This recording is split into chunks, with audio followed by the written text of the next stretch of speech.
Alam mo ba na may isang gabi sa kasaysayan ng Huda kung saan bumagsak ang 185,000 soldiers ng Assyria nang walang labanan, walang digmaan, at walang narinig na espadahan?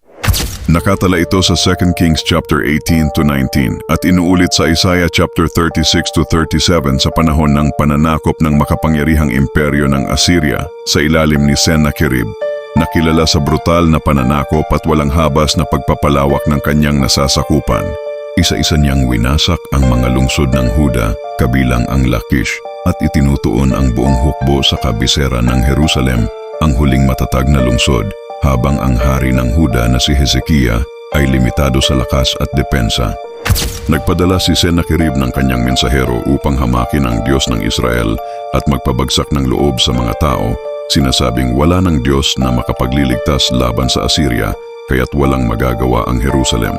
Pero sa halip na makipaglaban, pumasok si Hezekiah sa templo, inilatag ang liham ng pagbabanta sa harap ng Diyos at nanalangin, at sa pamamagitan ng propetang si Isaias ay dumating ang sagot na hindi makakapasok sa lungsod ang hari ng Assyria.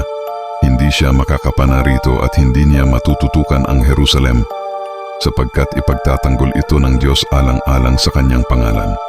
Ayon sa teksto, pagdating ng gabi, walang inilalarawang labanan, walang taktika at walang pag-atake mula sa loob ng lungsod.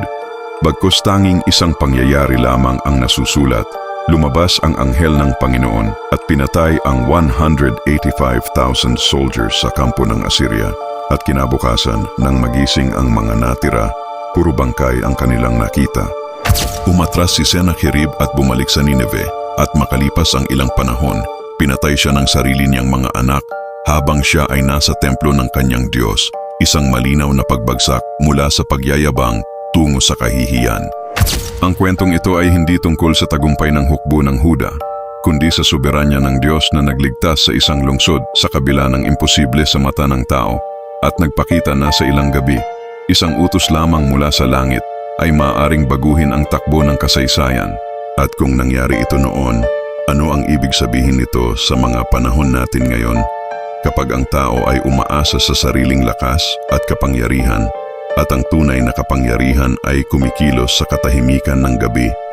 Marahil ito ang patunay na ang kapahamakan ay darating sa kung sino man ang magbabalak hamakin ng Panginoon.